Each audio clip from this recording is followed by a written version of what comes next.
Welcome to my channel. आज हम बात करेंगे कि जो डायरेक्टेड ग्राफ है उसके ऊपर जब हम डेप्थ फर्स्ट सर्च अप्लाई करते हैं तो वहाँ जो डिफरेंट किस्म के एजेस आते हैं वो क्या होते हैं और उनको हम कैसे डिटरमिन कर सकते हैं। तो हम एक एग्जांपल से इसको अंडरस्टैंड करने की कोशिश करते हैं। फर्स्ट करें, ये हमारे पास एक ग्राफ है जिसमें ये नोड्स हैं। हमारे पास ये ग्राफ है जैसे आप देख रहे हैं, और अब हमने इसके ऊपर सबसे पहले we apply depth first search DFS and then we will determine the types of edges। तो सबसे पहले हम इसके ऊपर DFS जो है उसको अप्लाई करते हैं। तो let's say we start from this node A. तो इसमें आप देखें कि हमने अब दो काम करने हैं। नंबर वन, हम ये डिटरमिन करेंगे कि हमने कब किस नोड को विजिट किया, वो टाइम भी हम नोट करेंगे, और जब वो नोड फिनिश होगी वो टाइम भी हम नोट करेंगे। So let's say we start from this node A और हमने इसको विजिट किया एट टाइम 0, और ये हमारा इनिशियल टाइम था, फाइनल टाइम हमें नहीं पता। उसके बाद हम यहाँ से we move to node B. तो नोड बी पे हम टाइम 1 पे पहुँचे, इसका फिनिश टाइम हमें नहीं पता। नोड बी से आगे जो उसका अगला लिंक है वो नोड सी है, तो हम नोड सी पे गए, तो नोड सी पे हमारा टाइम हो गया 2, और हमने इसका फिनिश टाइम हमें नहीं पता। लेकिन नोड सी जो है वहाँ से आगे हम कहीं नहीं जा सकते, तो इसलिए नोड सी जो है वो हमारा टाइम 3 पे फिनिश हो गया। हम वापस आएंगे नोड बी पे। नोड बी से आप देखें कि सिर्फ हम सी पे ही जा सकते थे, वो हम ऑलरेडी एक्सप्लोर कर चुके हैं। सो नोड जो बी है उसका भी फिनिश टाइम हमारे पास आ गया 4। अब हम वापस आए नोड ए के ऊपर।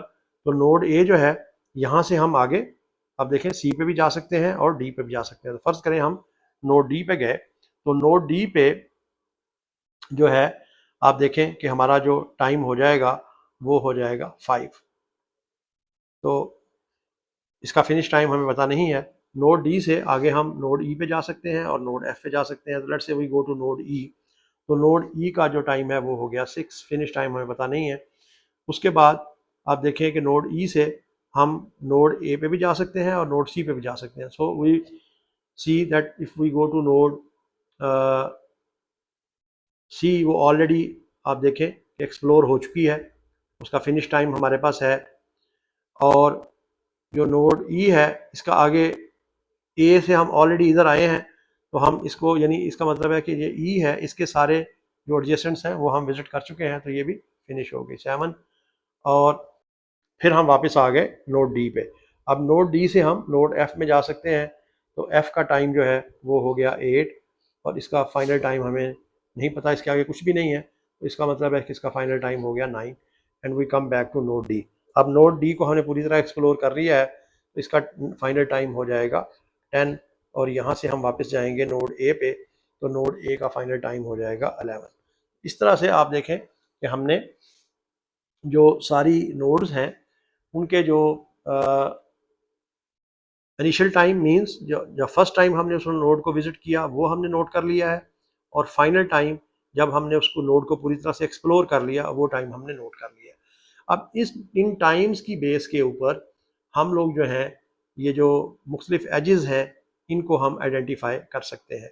तो जो पहला एज हमने आइडेंटिफाई करना है that is called tree edge.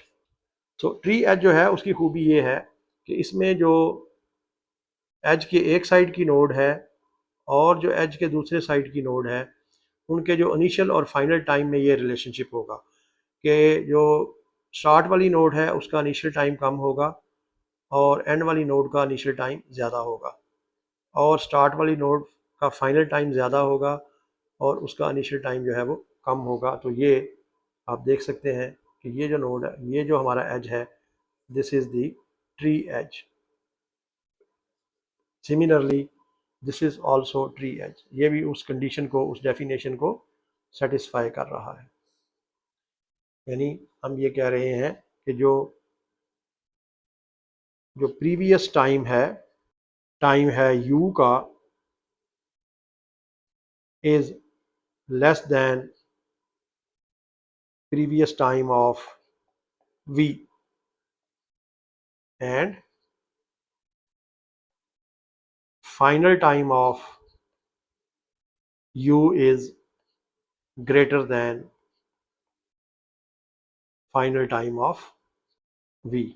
तो ये जो कंडीशन है ये सेटिस्फाई हो रही है, तो आप देख सकते हैं कि ये भी ट्री एज है। इसी तरह से जो ये वाला है ये भी ट्री एज है, ये वाला जो है ये भी ट्री एज है। तो ये जो है similarly this is also tree as.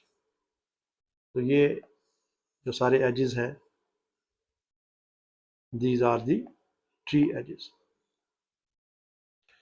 उसके बाद जो दूसरी टाइप है एज की वो कहलाते हैं forward edge. Forward edge, forward edge भी इसी डेफिनेशन को फॉलो करता है जैसे कि ये वाला एज है। तो हम कह सकते हैं कि फॉरवर्ड एज भी जो है वो ट्री एज बन सकता है। मिसाल के तौर पे अगर मैं ए से बी पे जाने की बजाय ए से सी पे चला जाता तो this could be then tree edge. तो इनमें ये जो डिस्टिंक्शन है ये करनी ज़रा थोड़ी हमारे लिए मुश्किल हो जाती है। उसके बाद है बैक एज। जो बैक एज है ये वो एज है जो हमें वापस पेरेंट नोड पे ले आता है, जो लूप बना देता है बैक एज। तो बैक एज जो है वो ये वाला है, this one is the back edge. ठीक है, आप इसमें देखें कि इसमें जो प्रीवियस टाइम है यानी जो प्रीवियस टाइम ऑफ u है is greater than previous time of v, and जो फाइनल टाइम ऑफ u है is also greater than final time of v। तो ये ऊपर वाले से थोड़ा सा इसका फर्क है कि, और दूसरा ये है कि ये loop it will make a loop. This is called back edge. And the last type is called cross edge. जो क्रॉस एज है, जो इसके अलावा जो एजेस होंगे जो बच जाएंगे, जो इन किसी भी कंडीशन को सेटिस्फाई नहीं करते, they are called cross edge. तो ये this is the cross as.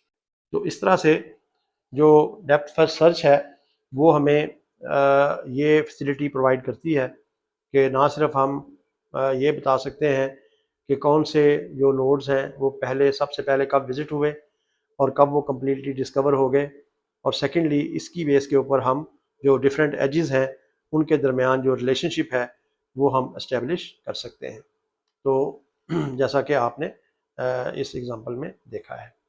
Thank you.